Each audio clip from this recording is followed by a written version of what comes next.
Today we're going to go back to Go Math and we're going to begin Chapter 9. So Chapter 9 is all about algebra, patterns, and graphing. And guys, believe it or not, we're almost done with the entire 5th grade curriculum already, which is pretty awesome. So for Lesson 1 in Chapter 9, we're going to learn about line plots. So we're going to actually do the unlock the problem here. It does a pretty good job of breaking it down. So if you have your textbooks, you can follow along. If you did not bring your textbooks home, you all have Think Central accounts. You can log in and you can print those papers out, or I would say just print this out because I've attached it for you. It's exactly what's in the whole lesson that I'm going to do with you. You can just follow along with me. And then when it's time to do the classwork homework, then you can use the online textbook. If you need your Think Central account, just comment on the Google Classroom post and I will send it to you. Okay, so let's begin. The unlock the problem. We are looking at students who have measured different amounts of water into beakers for an experiment. The amount of water in each beaker is listed below. So there's all these different measurements of the water, okay, in different beakers.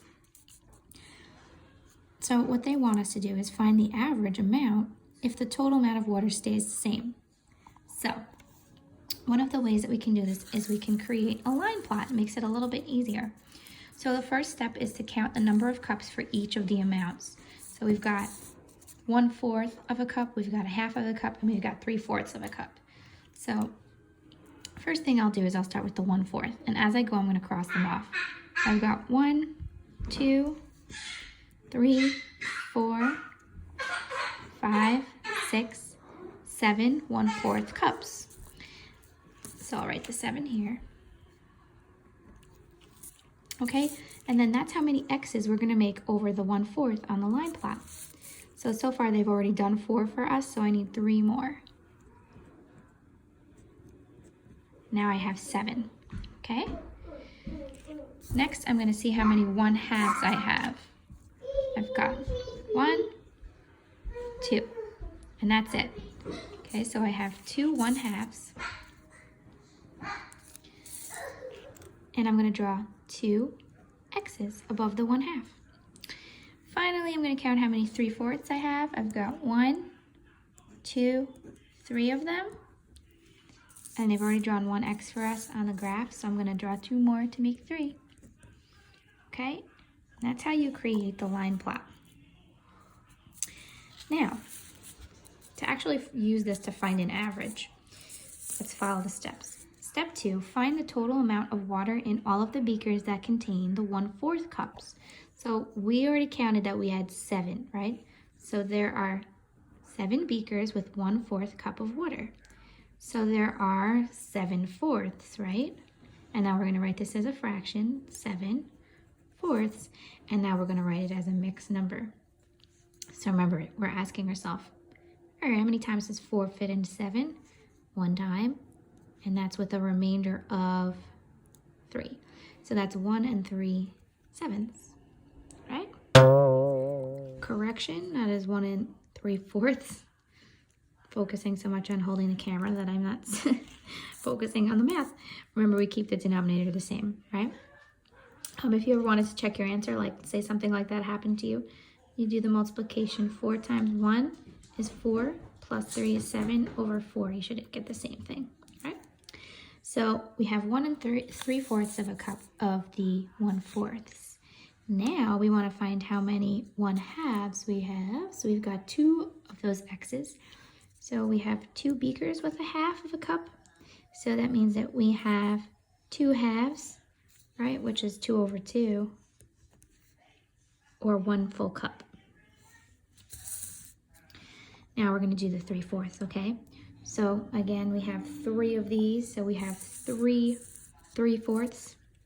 So because this is not a unit fraction like the other 2 were, we have to actually multiply here. So we have 3 3/4. So that's 3 times 3, which is 9. Keep the denominator the same, 9/4. Or let's change it into a mixed number again.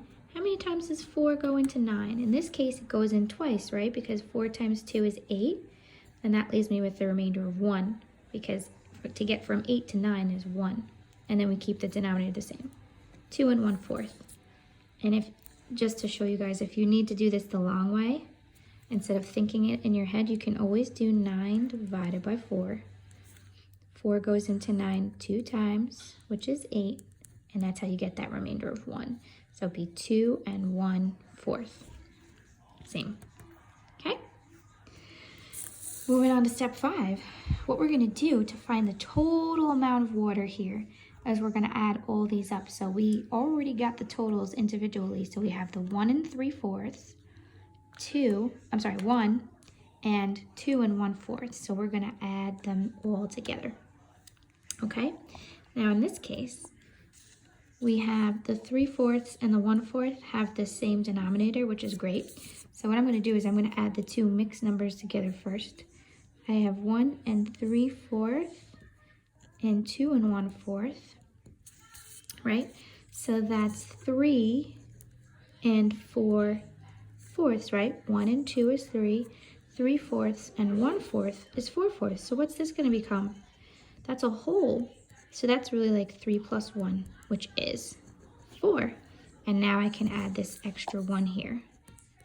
So that gives me a total of 5 cups altogether. So the average amount, oh sorry, that's the final answer. That's the amount, the total amount of water we have altogether. But now we want to find the average amount, okay? So to find an average, what you do is you take your total, if you forgot this, you take your total and you divide it by how many there are in altogether. So if you count these, you'll see that there's 12 beakers altogether, okay? So what we're going to do is we're going to divide the total amount of water that we got by the number of beakers, which was 12. So, my goodness, so sorry. That's the same as 5/12. 5 divided by 12, they mean the same thing, okay? And all you're going to do is look here and make sure it's simplified. Remember, we have certain tricks that we can use. 5 is a prime number, right? And the only way I can simplify that is if the denominator is a multiple of that prime number. I know that 12 is not a multiple of 5. So this is fully simplified. Okay, so the average amount of water in a beaker is 5/12 of a cup. And seems really complicated, but if you break it down, it's not terrible. Okay, so let's do another one.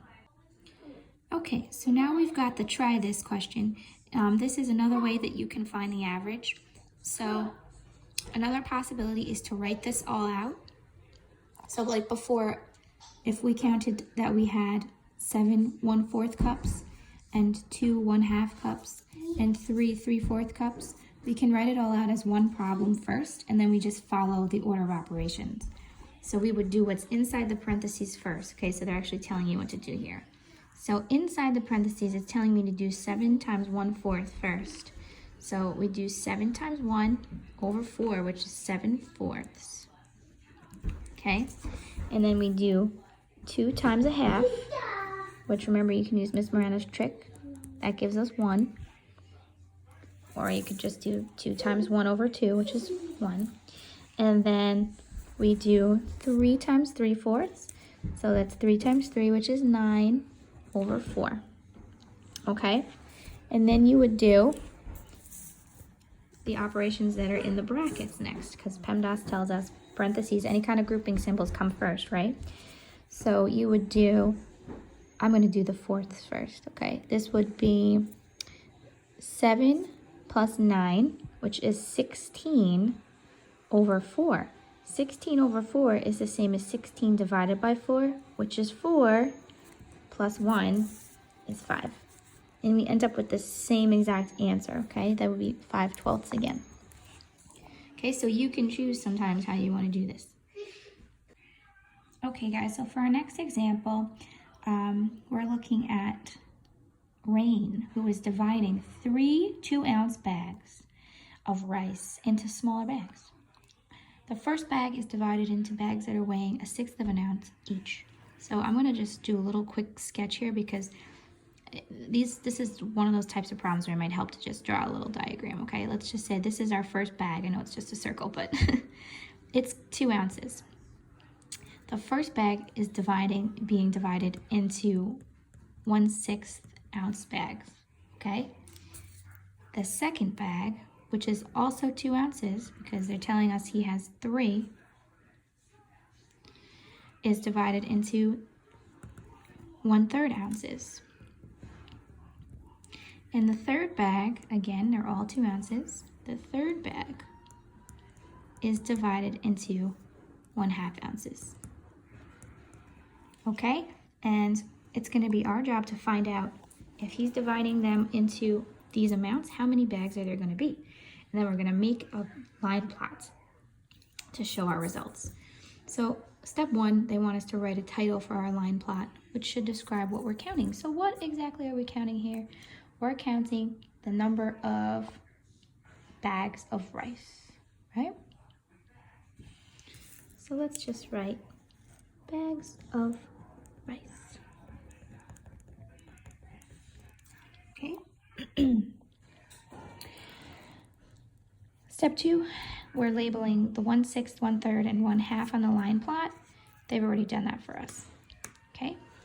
Now we're going to actually divide to find the answers. So they've written it out for us, but up here is what you would have done if this was your own problem and you had to solve it by yourself.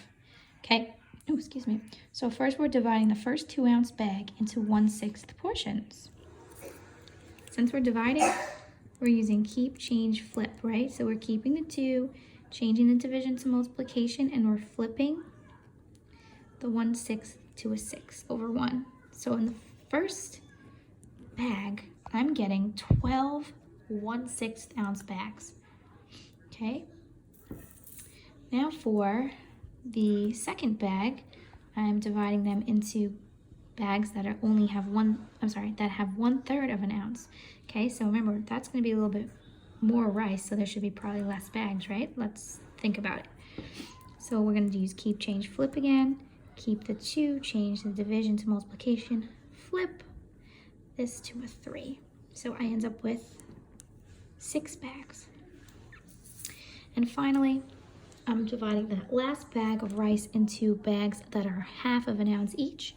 So we use keep, change, flip again. And of course, if you guys remember the trick of just multiplying the numerator and the denominator, the whole number in the denominator, you can keep the 2, change the division to multiplication, flip my 1/2 to a 2 over 1, and that gives me 4. So I know I've got 12 bags that are 1/6 of an ounce, 6 bags that are 1/3, and 4 that are 1/2. So now we're going to draw our X's over our line plot to show this. So I need 12 X's over the 1/6. 1, 2, 3, 4, 5, 6, 7, 8, 9, 10, 11, 12. I need 6 over the 1/3. 1, 2, 3, 4, 5, 6, and 4 1/2. 1, 2, 3, 4. Okay, guys, that's how you make a line plot, and it seems pretty complicated to get there, but it's really not terrible. It's really all about, as always, interpreting these word problems. Okay, guys, so if you've read your daily agenda, you'll see that part of your classwork is to finish up the share and show, but I'm doing 1 and 2 with you guys, okay? And you can finish the rest on your own. So what we're going to do is we're going to use this data to create a line plot, and then we're going to answer the questions about the line plot. Okay, so in this example, we're talking about Liliana who needs to buy beads for a necklace. The beads are sold by the mass, okay? She's sketching a design to determine which beads she needs, and then she's going to write down their sizes. So here's all the sizes. So we've got a 1/5, 2/5, 3/5, and 4/5 grams. Okay, so the 1/5, let's count first. So they've drawn 3 for us. Let's make sure there's not any more than the 3 that they've already drawn. 1/5 here, 1/5 here, 1/5 here. So there's only 3, so we already have the X's on the 1/5. Next, we've got 2/5, so let's count. We've got 1, 2, 3, 4, 5 2/5. So we go over to our line plot and we draw 5 X's. Okay. Next, we look for the 3/5. I've got 1, 2, 3. So I'm going to draw 3 X's. Finally, 4/5, there's only 2 of them. 1, 2. So just 2 X's for that. Okay? And that's what your line plot should end up looking like. So now it's time to ask the questions, answer the question, excuse me. What is the combined mass of the beads with a mass of 1/5 of a gram? So I've got 3 of those, right? So let's fill in these blanks. There are 3 X's, 3 X's above the 1/5. So that means that there's 3/5. And you just want to write that as a fraction. 3/5 of a gram. Okay? And now they want us to find the combined mass of all the beads with a mass of 2/5. So we counted, if you forgot how many you counted, just count how many X's. 1, 2, 3, 4, 5. So I have 5 2/5. So you're just gonna multiply, okay? Multiply straight across, you get 10 over 5. Right, remember? 5 times 2. You can always put this over 1 if that doesn't make sense to you. 5 times 2 over 1 times 5. So 10 over 5 is equal to 2. So that'll be 2 grams. Okay? All right, guys, so you're going to finish up the share and show on your own. Remember, if they're asking you for an average, that means you are adding the total of everything and dividing by how many they are. So we would add 3/5, 2 grams. We would figure out how much this is and add that. Figure out how much this is and add that, and then divide it by the total number. So there's 2, 4, 6, 8, 10, 12, 13. There's 13 numbers, 13 beads altogether. So after I figured out the total, I would divide that by 13 if I had to find the average. Okay, guys, have fun. Happy Monday again. Any questions, just let me know. If you've been watching the videos and you've been keeping up on Google Classroom, I'm really not getting any feedback from anybody on Google Classroom, so I'm not sure if you guys are watching the videos. I'm not sure if you guys are reading the posts. I really need to get some feedback from you guys. So if you watch this video, just write a comment somewhere so that I can get some feedback from you guys about the videos. I also posted something about doing a Google Hangouts meet where we can talk for like 20 to 30 minutes if you guys have any questions about the work. If you don't have any questions, you don't have to ask, even for us just to touch base and say hi to each other. Okay, so I'm going to set yours for Friday, and I'm looking to get some feedback from you guys about the time, but my plan is around 12 o'clock.